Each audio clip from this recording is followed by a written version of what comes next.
Bueno, ya estamos de vuelta, les decía, eran 30 segundos y vamos con el análisis. Iván Ayala, profesor de Economía en la Universidad Rey Juan Carlos, ¿qué tal? ¿Cómo está? Pues encantado de estar una vez más con vosotros, muy bien. Bueno, enseguida ven a Iván, aquí le tienen. José Luis Moreno, ¿cómo está? ¿Economista? Encantado, muchas gracias. Estar un día más aquí. Veíamos los precios en España, precios de los alimentos. Bueno, más allá de todo eso, los precios están disparados en líneas generales. Y quien tiene un problemón es el gobierno del Reino Unido con todo este tema. Se las prometían felices, de hecho era el único país para el que JP Morgan había dicho que en este año se iba a alcanzar el 2% de inflación. Cuando empezó a sacar el Banco de Inglaterra, a subir tipos. Ahora se habla de que puede haber hasta 40 puntos más de subida por parte del Banco de Inglaterra, una inflación descontrolada y Rishi Sunak penando en lo que iba a ser un gobierno de un estadista entre problemas con unos, problemas con otros, impuestos que no declara su mujer y ahora la inflación disparada que no consigue controlar. De hecho, creo que tenemos por ahí un gráfico, no sé si podemos enseñarlo enseguida, pero ahora vamos con ello. ¿Qué está pasando y por qué da igual lo que ocurra? Sigue habiendo unos... O sea, tiene que ver con eso que decimos siempre, es que esto no viene de la demanda. Bueno, lo primero, los datos. El Reino Unido tiene una inflación disparada que no se veía en los últimos 40 años. Es en torno al 10%, que es prácticamente el doble que en Estados Unidos y superior a la que tiene la Unión Europea. Básicamente, los analistas coinciden que hay dos efectos que se han confabulado para que esto sea así, ¿no? Primero, uno que comparte con los Estados Unidos, que es la poca oferta laboral que tiene, es decir, tiene mayor demanda de empleo que la oferta que tiene, entonces esto está encareciendo mucho los productos debido al cierre por el Brexit, por un lado, y por otro lado a las grandes bajas en número por el COVID. Hay cerca de 2.700.000 personas que están en teoría de baja por el COVID. 2.700.000 personas, exactamente 2.570.000 personas que dicen que están de baja por el COVID, entre otras cosas por el colapso del NHS, que es la seguridad social, es la sanidad británica. Como la sanidad británica no les recibe, no les atiende y no les cura, pues hay un grupo muy numeroso, 2.570.000 personas que están de baja, que no están yendo a trabajar. Por otro lado, esas bajas que habitualmente se cubrían con inmigración, esas reglas tan estrictas que tiene el Reino Unido para acceder al mercado laboral, está haciendo que esos puestos o no se cubran, o si se cubren es con unos salarios mucho más altos. Es decir, tenemos un mercado laboral muy tenso como el de Estados Unidos, pero a diferencia del de Estados Unidos, que es por un dinamismo, aquí realmente es porque no hay oferta laboral, no hay, digamos, gente que quiera trabajar, que pueda trabajar. Y el segundo aspecto, que también en este caso comparte con la Unión Europea, pero acelerado, es todo el shock energético que ha tenido. La subida de precios energéticos en el Reino Unido está en torno al 60%, mucho más que la media de la Unión Europea. ¿Sacaron aquellos paquetes de ayuda? Perdona. No, y termino ya con otro tema, y es todo lo que tiene que ver con la cadena de suministro, que tiene un shock. Es decir, Reino Unido es una isla que además está aislada, ha salido de la Unión Europea con el Brexit, y algunas cosas que en los mercados europeos podemos comprar de una forma razonable o que tenemos acceso a esos productos, en algunos casos, aunque sea a un precio caro, en el Reino Unido directamente no lo tienen. Cuando tú vas a ver un supermercado en el Reino Unido, sí, no hay tal producto. Hay algunas cosas que ya no hay, y cuando las hay, con un precio desorbitado. Claro, pues sacaron, decía yo, esos paquetes especiales para que no se pagaran más de 15.000 libras en el año a través de National Grid, con esto de la energía, digo. Claro. Y con eso es con lo que dijeron, va a bajar la inflación. Y tampoco, de hecho han llegado al punto de que lo que están es planificando cortes. Claro, y de hecho yo creo que en ese gráfico se ve muy bien lo que está ocurriendo en Reino Unido. José Luis ha descrito un poco los tres grandes problemas o cuellos de botella, como queramos llamarlos, a los que se enfrenta el Reino Unido, pero fijaos cuánto ha incrementado la inflación, está por encima de diciembre de 2022, y los salarios nominales, eso donde pone wages, han crecido alrededor del 6%, pero tú fíjate la caída de los salarios reales precisamente por ese incremento de la inflación.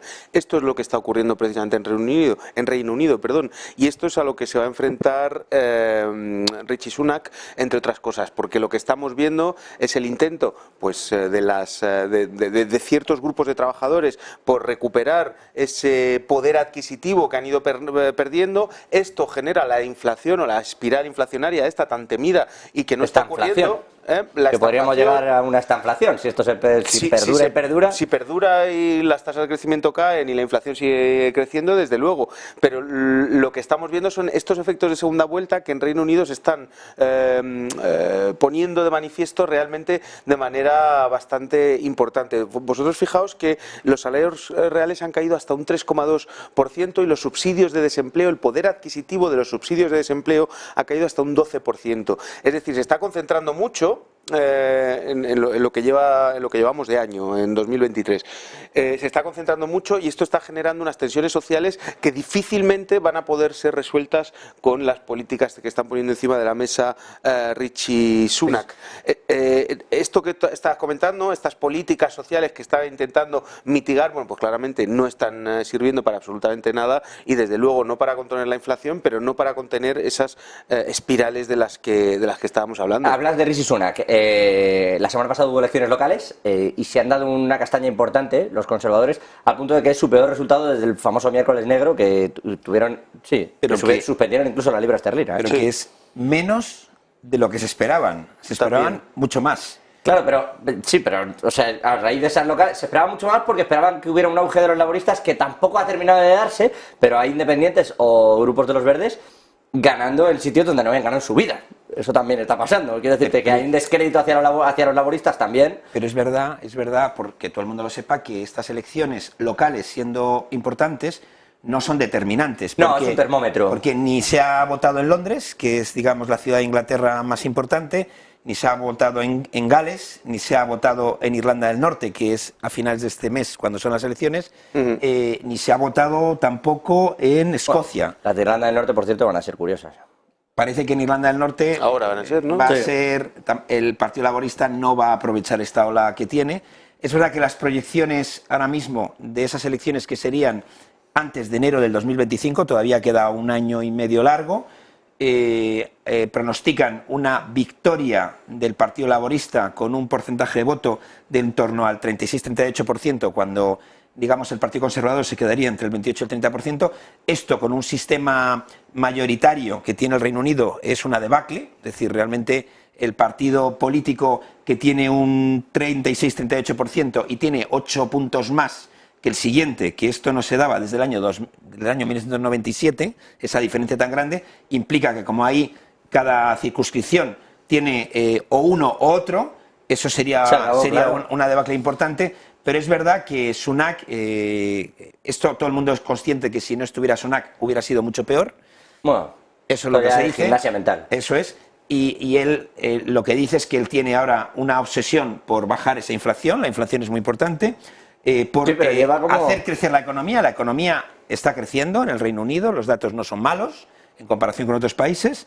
Rebajar la deuda, recortar la lista de espera en el NHS, en lo que sería el seguro británico, y tiene otro aspecto que para mí es contraproducente con respecto a lo que hemos comentado antes, que es seguir con una política dura de inmigración en el Reino Unido. Entonces, bueno, es verdad que, digamos, tenemos ahora unos días de tregua por la coronación del rey Carlos III, que eso de alguna forma sirve para que determinada parte de la población entre comillas, se dedique estos días a esos temas, esa gran pompa que hemos visto. Se han gastado un dinero en esto, ¿eh? Y, bueno, pero ha sido una publicidad para el Reino Unido brutal, y para Inglaterra y desde luego para la ciudad de Londres, ahí lo estamos viendo. Y quizás a partir de ahora, bueno, cuando pase un poco este evento, pues volveremos a ver ese debate, veremos los resultados de las elecciones en Irlanda del Norte y a partir de ahí un año y medio para las elecciones. Yo la verdad es que creo que ha sido un varapalo para las políticas de Rishi Sunak, que trataba de de paralizar esa caída que había provocado por los diversos gobiernos fallidos de los conservadores en Reino Unido. Esta imagen de buen ciudadano, aparentemente entre comillas, porque sus problemas fiscales, problemas no declarados, resultados, la investigación en el Congreso de Reino Unido ponen ciertas dudas sobre esta buena ciudadanía, ¿no? Pero esta imagen de buen ciudadano que traía, de ciudadano respetable, inversor, una persona, un gestor que trataba de importar, digamos, esa imagen al gobierno, no parece que ha podido trasladarse a los resultados. Los Tories, de hecho, están, claro, en un momento de desintegración, bajo mi punto de vista, están todos poniendo el dedo en Rishi Sunak, que es quien está al frente de esto, y al frente tiene un partido laborista que tiene, evidente, 25% o 25 puntos por encima de las encuestas, que evidentemente no se van a mantener así hasta el final o hasta que lleguen el año que viene, en 2024, las elecciones, pero sí es cierto que la situación económica de Reino Unido es suficientemente, por poner un poco de matiz con lo que comentaba José Luis, suficientemente grave como para poder poner en alerta a los conservadores. Bueno, es el país que menos va a crecer, incluso de crecer en cuanto a la contracción, dentro de las proyecciones económicas del FMI. Efectivamente, y han caído, como decíais, el Brexit ha tenido digamos, un coste adicional, tanto en la pandemia como en la crisis energética que estamos viviendo, les ha puesto en una situación que no están viviendo otros países europeos, y esto va a tener un coste que yo creo que políticamente va a darse en 2024 con una caída del gobierno conservador, a no ser que Rishi Sunak, consiga algo espectacular, que es lo que prometió al llegar, que es bajar a la mitad la inflación. Parece difícil. La cogió con 10,2. Parece difícil, sobre todo con la sequía y el problema del Brexit. Y va a llegar, efectivamente, al 5. Yo creo que es imposible que esto suceda aquí a 2024 y que se van a dar un varapalo, y que la reconstrucción del laborismo, ya con esto termino, es uno de los elementos que está, junto con la desintegración del Partido Conservador, emergiendo en la política inglesa. Yo solamente diría una cosa, ¿no? En política, 1 año y 8 meses... Es larguísimo. Es muchísimo tiempo. Con respecto al tema de la inflación, lo que dicen los analistas es que bajar del 10 al 3 puede ser relativamente sencillo, se puede conseguir a lo largo de este año, incluso con una parte del año que viene, pero para bajar del 3 a ese 2 que tiene como objetivo el gobierno británico, en la situación actual y con los argumentos que se están manejando, es harto complicado. ¿Es suficiente mantener una inflación al 3% con un crecimiento de la economía? Bueno, el Reino Unido en el pasado ha sido capaz de salvar situaciones similares, pero es verdad que el ciclo de gobierno conservador en el Reino Unido es ya muy largo, y es verdad que si tiene algo bueno las democracias es que la alternancia ayuda a mejorar esa gestión. Allí es que llevan 4 sin alternancia, ¿eh? Quiero decir, que dimiten antes de que haya elecciones para no convocar elecciones, porque el batacazo también es importante. Bien, es verdad que los laboristas, no sé yo, si se hubieran querido comer el marronazo que fue el Brexit. Permítame que salte a Estados Unidos.